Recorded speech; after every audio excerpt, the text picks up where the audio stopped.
नमस्कार विद्यार्थ्यांनो, आज आपण तुमचा दुसरा lesson plants structure and function यामधील फ्लावर हा घटक पाहणार आहोत. तर you know that which are the different parts of plant? Root, stem, leaf, flower, fruits, etc. Out of which already we learned about root, stem and leaf. So today we are going to learn about flower. Mainly flower has four parts. Which are that? Calyx, corolla, androecium and gynoecium.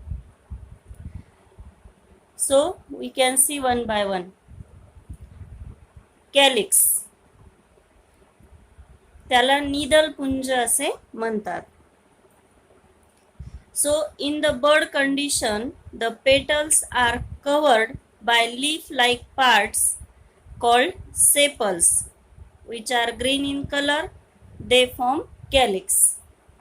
तर तुम्ही पाहिलंच असेल, कळी अवस्थेत पाकळ्या हिरव्या रंगाच्या पानासारख्या भागाने झाकलेल्या असतात.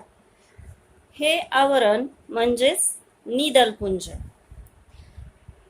तर तुम्ही पाहिले असेल, कळी असताना आपल्याला वरतून हिरव्या रंगाचा पानासारखा भाग दिसतो, त्यालाच आपण कॅलिक्स असे म्हणतो. Calyx are made up of sepals, म्हणजे it is a group of sepals and always it is green in colour. So next part is corolla. करोलाला दलपुंज असे म्हणतात. This is made up of colourful parts called petals. Corolla कशाने बनलेले असतात? पेटल्सने. And they are colourful. आपण फुलामध्ये विविध रंग पाहतो, red, yellow, violet, pink etcetera.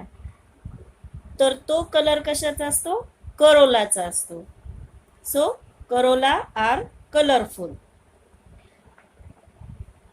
Then you can see different types of flowers such as rose, chrysanthemum म्हणजे शेवंती, हिबिस्कस म्हणजे जास्वंद, मोगरा, कनेर एक्सेट्रा. जर तुम्ही या फुलांचं ऑब्झर्वेशन केलं तर तुमच्या लक्षात येईल what is calyx and what is corolla. Next is androecium. त्याला मराठीमध्ये पुमंग असे म्हणतात. This is the male reproductive part of the flower.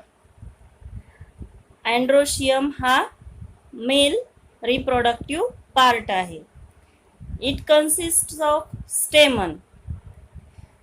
तर अँड्रोशियम हा स्टेमननी बनलेला आहे. Stamen is made up of anther and filament. हे तुम्हाला लक्षात ठेवायचं आहे की कोण कशापासून बनलेला आहे. तर androecium made up of stamen, stamen made up of anther and filament, and androecium is a male part of flower. Next is gynoecium. जायांग म्हणतात त्याला मराठीमध्ये. This is female reproductive part of the flower, that is स्त्री केसर. This is made up of carpel. गायनोशियम कशाने बनलेला आहे? कार्पेलनी. आणि each carpel has stigma, style, ovary. प्रत्येक कार्पेल हे कशाने बनलेला आहे? कुक्षी, कुक्षीवृंत व अंडाशय. म्हणजेच स्टिग्मा, स्टाईल, ओव्हरी या तिघांनी मिळून कार्पेल बनतं.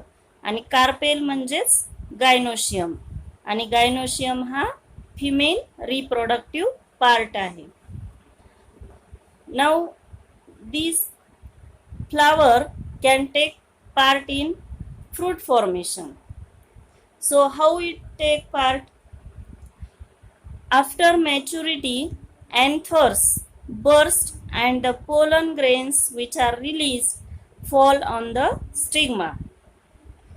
बघा, अँथरची पूर्ण वाढ झाल्याच्या नंतर ते फुटतं आणि त्यातले पोलन ग्रेन्स हे स्टिग्मावर पडतात. तुम्ही जर कधी जास्वंदाचं फूल जवळ घेऊन पाहिलं असेल तर आपल्याला येलोइश कलरचे छोटे छोटे पोलन ग्रेन्स आपल्या बोटाला सुद्धा लागतात टच केला तर ते पोलन ग्रेन हे स्टिग्मावर पडतात आणि त्या प्रोसेसला म्हणतात pollination. In your book definition is given, you have to underline it.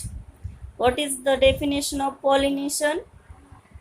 After maturity, anthers burst and pollen grains release fall on the stigma. This process is called pollination. म्हणजेच परागीभवन. Due to pollination, ovules in the ovary get fertilized.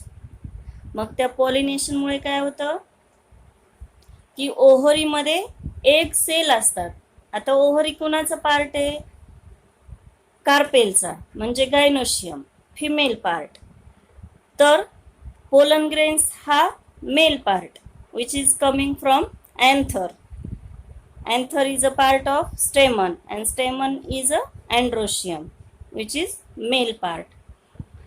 So they male and female part get fertilized, म्हणजे त्यांचं फलन होतं.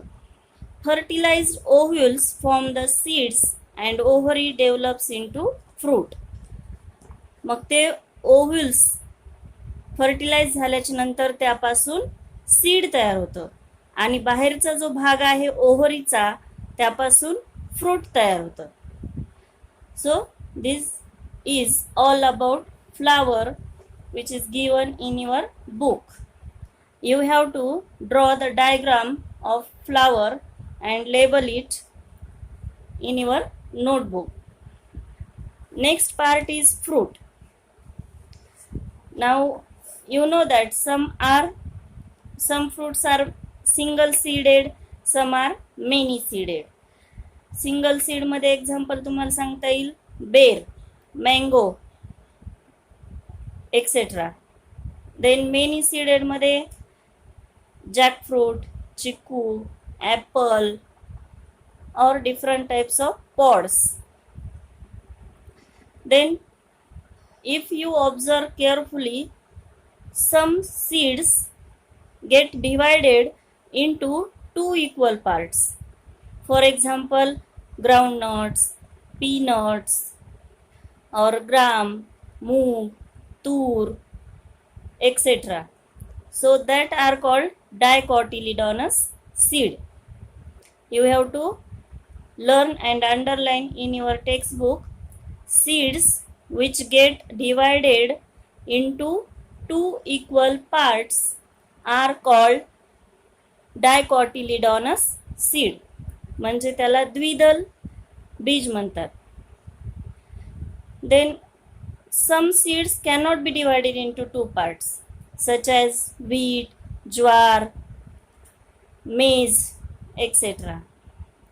So that are monocotyledonous seed. Underline definition in your textbook. Seeds which do not divide into two equal parts are called monocotyledonous seed. Ekdal beej. So these are the two types of seeds depending upon their cotyledons. Now in this way we complete our lesson. You have to complete exercise. I will help you for answers. Okay.